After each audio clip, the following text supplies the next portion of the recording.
우리 시장에서 10배 이상 올라간 종목들이 굉장히 많더라고요.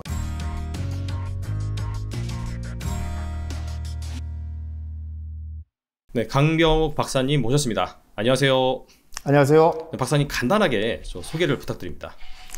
예, 저는 지금 세종사이버대학교 금융자산관리학과에서 학생들 가르치고 있고요. 제 이력을 잠깐 좀 소개를 드리면, 제가 이제 89년에 증권회사에 처음에 입사를 해서 한 10여 년 좀 넘게 그 증권사에서 일을 했었습니다. 당시에 네. 지금으로 보면 하나투자증권, 삼성증권, 그리고 이제 외국계의 그 ING 베어링, 이렇게 그 일을 했었고요. 그 이후에 이제 학위를 받고 난 다음에 이제 쭉 학교에서 학생들 가르치고 있고, 그 다음에 책을 쓰고 있고, 또 이제 중요한 것은 그 사이에 방송도 2002년부터 지금까지 계속 해오고 있고, 가급적이면 이제 이 개인 투자자들 좀 만나서 좀 이제 투자에 좀 도움이 되는 얘기를 많이 하려고 하는데, 저는 열심히 이야기하고 있는데 개인 투자자들 잘 안 들으시더라고요. 네, 그래서 여전히 제 이야기를 잘 들을 때까지 계속해서 책 쓰고 강의하고 그러고 있습니다. 알겠습니다. 이게 어떻게 보면 진짜 이 증권시장에 살아계신 역사시잖아요. 그렇게 불러주시면 과찬이죠. 예. 아무튼 이렇게 박사님을 모시고 정말 그 개인 투자자들을 위해서 어떻게 종목을 발굴해야 되는지 그 부분에 대해서 구체적으로 나눌 텐데, 특히나 이제 최근에 출간하신 책이 이 텐베거 종목을 발굴하기, 자, 그런 거 관련돼서 책을 쓰셨어요. 그래서 좀 궁금한 게, 이게 현실적으로 이게 한 2배 정도만 올라도 사실 어마어마한 수익인데, 이 텐베거 종목 10배 이상 오른 종목이죠. 자, 이걸 굳이 찾을 필요가 있을까? 이 현실적으로 개인 투자자가 이 텐베거 종목을 과연 발굴할 수 있을런지, 그 부분에 대해서 좀 궁금합니다. 먼저 이제 지금 상황을 좀 잠깐 정리하고 가면, 네네. 최근에 이제 미국으로부터 금리 인상 신호들이 나오고 있잖아요. 그럼에도 불구하고 지금 금리는 역사적으로 낮은 그런 수준에 와 있습니다. 네. 다들 이제 이 사이다 경제를 보시는 분들이야 이제 다 아시겠지만, 우리 이제 복리를 가지고 이야기할 때 72의 법칙이라고 하는 걸 이야기했잖아요. 72의 법칙은 72 나누기 이자율 하면은 내 재산이 2배 되는데 걸리는 시간을 얘기한단 말이에요. 네, 맞습니다. 네. 지금 이제 아마 은행권의 1년 만기 정기예금 금리가 한 1%대 아직까지 있는 걸로 제가 알고 있는데, 그러면 지금 현재 있는 내 재산이 2배 되는데 걸리는 시간은 한 70년 정도 걸린다고 보는 거죠. 그러면은 재산 형성이 어려운 겁니다. 그래서 이제 속된 말로도 이제 이생망이라고 하죠. 이번 생은 망했다. 이런 얘기를 많이 하는데, 그렇기 때문에 이제 돈들이 투자산 쪽으로 많이 몰리는 그런 경우도 있고 그래요. 그래서 지금 이제 우리나라의 총 주식 투자 인구가 1000만 명이 이제 훨씬 넘어서는, 1000만 명 넘었다고 하면 어른들은 거의 다 투자를 하고 있지 않는가. 그렇죠. 이렇게 볼 수가 있을 것 같고요.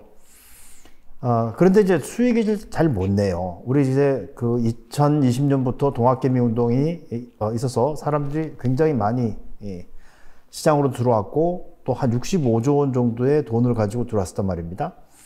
그런데 2020년 10월까지 투자한 결과에 대해서 자본시장연구원에서 나온 결과들을 보면은 이미 2020년 10월까지 개인 투자자들이 손해를 본다는 거예요. 주가지수는 3,000포인트를 넘어서 막 올라가는데, 뒤늦게 들어왔던 사람들은 손해를 보고 있는 그런 상황이기 때문에 개인 투자자들이 어떻게 하면 손해를 보지 않고 투자를 할 수 있을까? 이게 가장 큰 관심입니다. 그래서 이제 작년에 출판사하고 같이 이제 이야기를 하면서 자료들을 쭉 정리를 해봤어요. 그랬더니 생각보다 우리 시장에서 10배 이상 올라간 종목들이 굉장히 많더라고요. 정말요? 그렇습니다. 네. 근데 문제는 10배짜리 종목을 줘도 이제 개인 투자자들이 그걸 전부 다 테이킹을 하지 못하는 문제가 생기는 거죠. 네네. 왜냐하면 주식 투자의 가장 기본적인 원칙은 손실은 짧게 수익은 크게 이렇게 가야 되는데, 네네. 우리 투자자들은 이제 심리적으로 많이 몰려 있기 때문에 손실은 크게 이익은 짧게 이렇게 투자하는 경우가 많아요. 그래서 이 텐베거가 나오는 상황이라든지 아니면 텐베거의 어떤 기본적인 특성을 알고 그 다음에 이제 그 수익을 낼 수 있는 방법을 우리가 이제 좀 연습을 한다면 누구나 10배짜리 종목을 내가 가질 수 있다. 요게 이제 제 주장입니다. 알겠습니다. 근데 생각보다 그 자료 조사를 해봤을 때 텐베거 종목이 많이 나왔다고 하셨는데 궁금한 게 그럼 한 몇 년에 한 번 정도 나오나요? 과거에는 뭐 한 10년 주기 이렇게 나왔었는데 요즘에는 그 주기적으로 나오는 것도 짧아졌고 그리고 요즘에는 빈발합니다. 빈발이라고 하는 건 뭐냐면 테마들이 막 나오고 네네. 또 새로운 산업들이 계속해서 지금 발굴되고 있기 때문에 그 선두에 서 있는 종목들은 시기를 막론하고 계속해서 10배짜리가 생겨납니다. 실제로. 네. 그럼 뭐 한 1, 2년에 한 번씩은 꼭 나온다 이제 그렇게도 볼 수 있을까요? 종목 하나씩 따지고 보면 그렇게 나옵니다. 아, 그렇구나. 실제로. 생각보다 많이 나오는군요.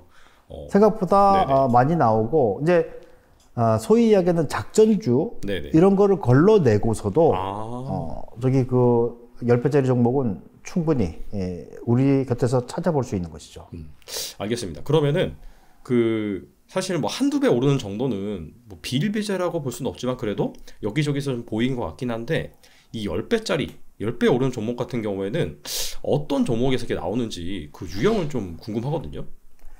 예, 그래서 이제 10배짜리 종목의 가장 기본적인 특징 중에 하나는 뭐냐면 사업 구조가 이제 소비자 독점적인 구조를 가지고 있는 기업들이 중요합니다. 이걸 찾아내는 게. 네네. 이제 소비자 독점적인 기업이라고 하면 이건 이제 사실 워런 버핏이 이야기한 기업 유형이에요. 이건 이제 기본적으로 워런 버핏 같은 경우는 그런 기업을 톨 브릿지형 기업이라고 이야기를 했는데 기업이 이 수익성이 있어야 되잖아요. 그러니까 이제 10배짜리 종목이 나오기 위해서는 기업 가치가 충분히 반영될 수 있어야 되는데 기업은 기본적으로 매출도 있어야 되지만 또 수익도 계속해서 수익성이 높아야 하는데 우리가 이제 기업을 둘러싸고 있는 환경을 가지고 보면은 일단 독점 그리고 과점 그리고 이제 완전 경쟁 이렇게 나눠볼 수 있단 말이죠. 근데 이 중에서 수익성이 가장 높은 경쟁의 형태는 바로 독점 기업입니다.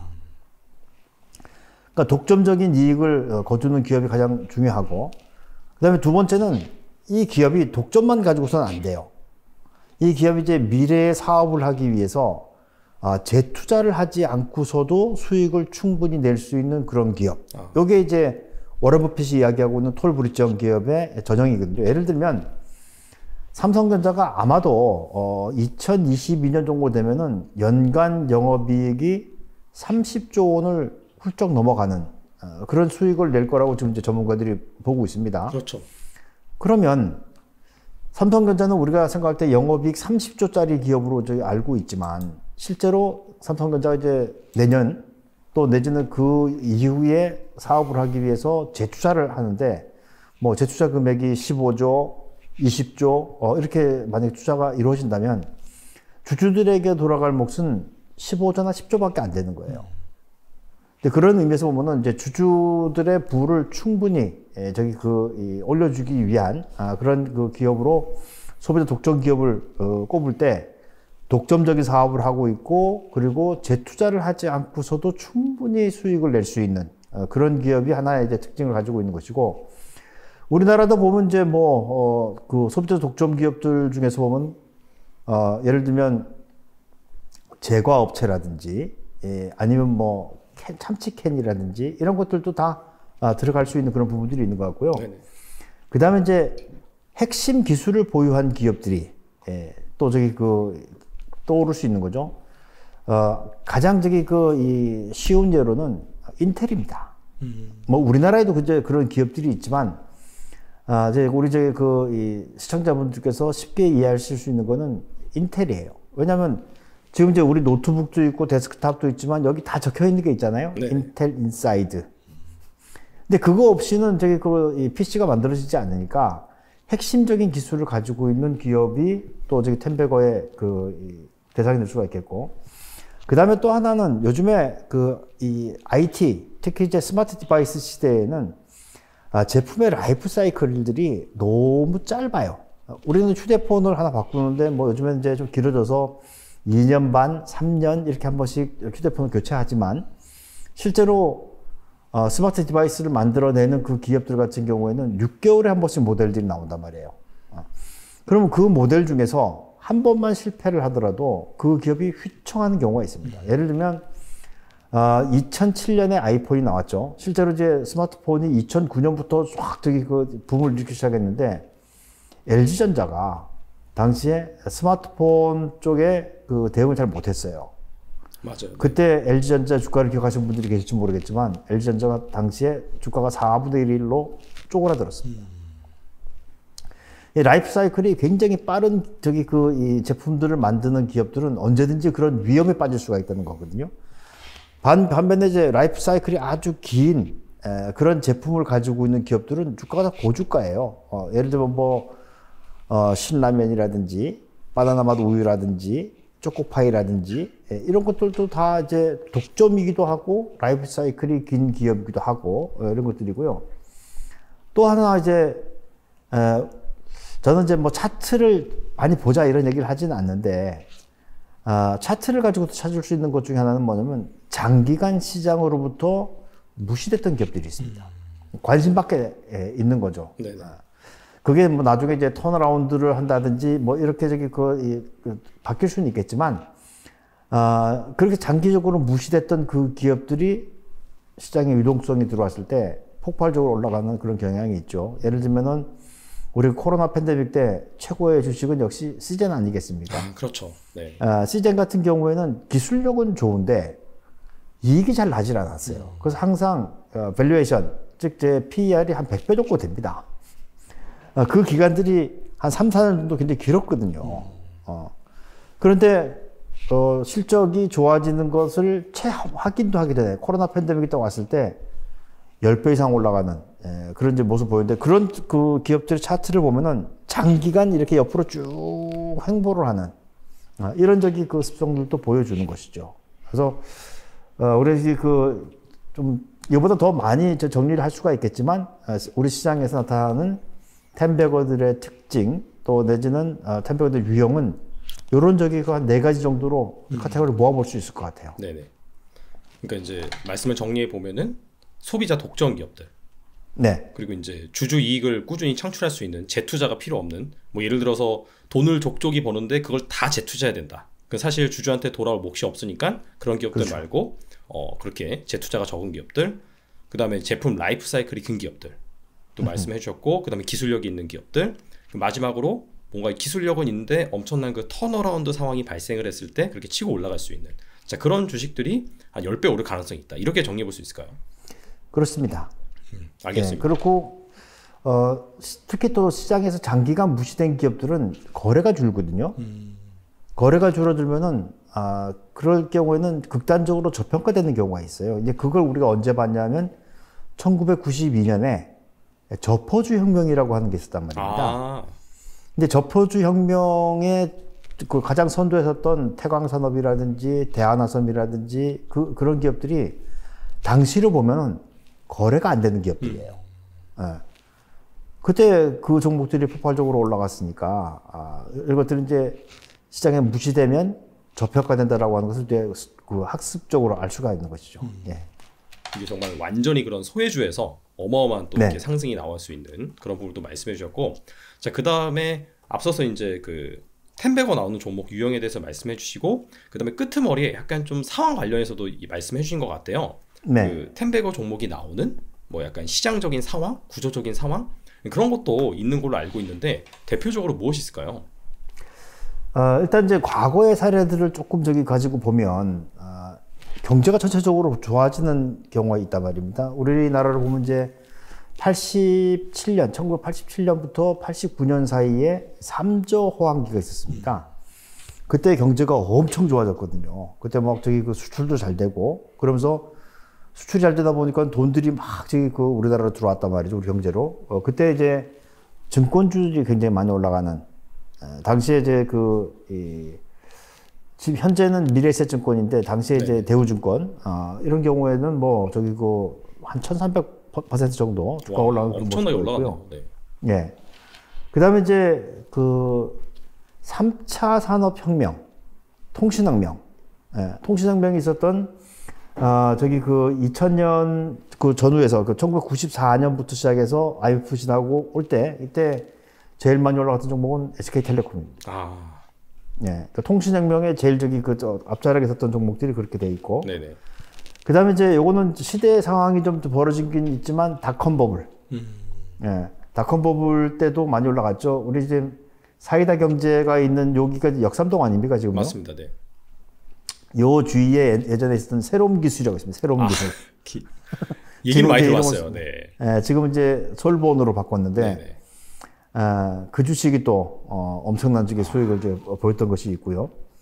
그 다음에 좀 더 가보면 이제 유동성이 몰아칠 때가 있는데 이때는 우리 이제 적립식 펀드 2002년에 우리 이제 IMF 지난 다음에 부자 되기 열풍이 불었거든요. 그때 이제 왜 어느 저기 여배우가 저희 이 CF 나와서 여러분 부자 되세요 꼭이요 했던 그 카드사 이렇게 그 CF를 기억하시는 분이 계신지 모르겠는데 저도 딱 기억에 남습니다. 아직까지 기억에 남습니다. 네. 부자 되기 열풍이 불면서 그때 이제 부자 되는 방법으로 적립식 펀드를 했단 말이에요. 이때도 엄청난 지금으로 보면 지금 이제 그 현대중공업은 물적 분할해서 새로 상장이 됐지만 네네. 지금 한국조선해양이 옛날에 저기 그 현대중공업이거든요. 이때도 뭐 한 1500% 정도 단기간에 올라가는 그런 저기 그 모습들이 나타났던 거죠. 그래서 이제 그 정리를 해보면 이렇게 유동성이 온다든지 아니면은 여기 또 경기가 바뀐다든지 이런 저기 그 상황들 속에서도 충분히 그 텐베건들이 나온다. 이렇게 좀 정리를 해볼 수 있을 것 같습니다. 알겠습니다. 네, 말씀해 주셨는데 그러면 제가 이제 들으면서 궁금한 게 지금 같은 상황에서도 좀 나올 수 있을까요? 지금 약간 좀 경기 상황이라든지 유동성 상황 이런 것들을 고려해 봤을 때는 글쎄요, 일단은 지금 상황이 뭐 지정학적 리스크라든지 뭐 연준의 긴축이라든지 뭐 경기도 이렇게 썩 좋은 것 같지도 않고 그런 상황이기 때문에 혹시 이런 상황에서는 또 어떨지 좀 궁금하거든요. 저도 이제 그 상황이 좀 그 고민이긴 한데요. 근데 요즘에는 이제 유동성이 축소되는 그 시기에는 사실 투자가 이루어질 때 선택과 집중이 이루어지거든요. 그래서 지금도 이번에 이제 그 사이즈가 좀 작아져서 그렇지, 아마, 여전히 그 새로운 기술을 가지고 있다든지 아니면 획기적인 제품이 나온다든지 아니면 또, 우리 뭐 2차 전지나 이런 게 보면 지금은 다 저기 써본 것 같지만 또 다른 뭐 저기 전고체 쪽으로 무슨 얘기 나온다든지 이러면은 충분히 텐베거든 나올 수가 있다 생각이 됩니다. 오히려 이렇게 긴축이 되는 그런 상황에서는 선택과 집중이 중요하기 때문에 확실히 좀 핵심 기술력이 있는 그런 기업들 같은 그렇습니다. 경우에는 충분히 성장할 수가 있고 또 그런 쪽으로 또 수급이 쏠리다 보니까 오히려 이제 그런 기업들은 특징적인 게 막 초대형주라기보다도 좀 어느 정도 그런 기업들에 비해서는 좀 사이즈가 작다든지 그런 특징이 있잖아요. 그렇기도 한데 지금 시장의 상황은 과거와는 달리 기본적으로 유동성이 있기 때문에